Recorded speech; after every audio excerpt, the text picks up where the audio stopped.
大家好，我是谢雷。马上七夕到了，也是我和镜子相识14周年，真的是一眨眼啊！人生能有几个14年？就目前来说，它占到了我生命一半的长度，也就是说，在一半的岁月当中，我都是和镜子携手走过的。在这里，我也非常感谢他这么多年一直陪伴着我。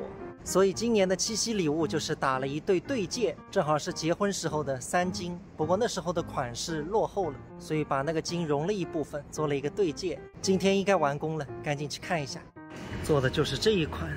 司马清老师，我的那个对戒做好了吗？啊，好了，我拿给你看一下哈。好的。哇。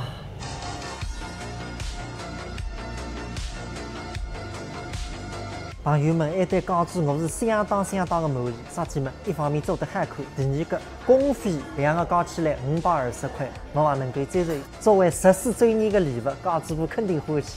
司马老师，旁边这两个是什么？这两个也是我们客人订的，我大概给你看一下哈。我看一下，比较好奇。好嘞，这个是我们家的七夕款手镯，对，也是有我们七夕印记的那个 logo 标志的。这个是我们家七夕的一些吊坠，情侣吊坠。哦，领个。这个吊坠蛮好看的，早知道我也做这个吊坠了。店朗向订做的人见怪多，最近还有活动，觉得粉丝来店里向参赛打金，随还送一颗手镯，随时都爱个一样的节目上周。朋友们，这个是我的粉丝，遇到他真的非常的巧。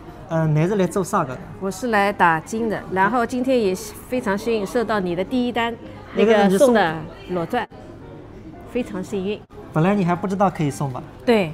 他正好刚刚看到我坐在这里拍视频，要过来跟我打招呼，我就说我的粉丝来这里可以送这个裸钻。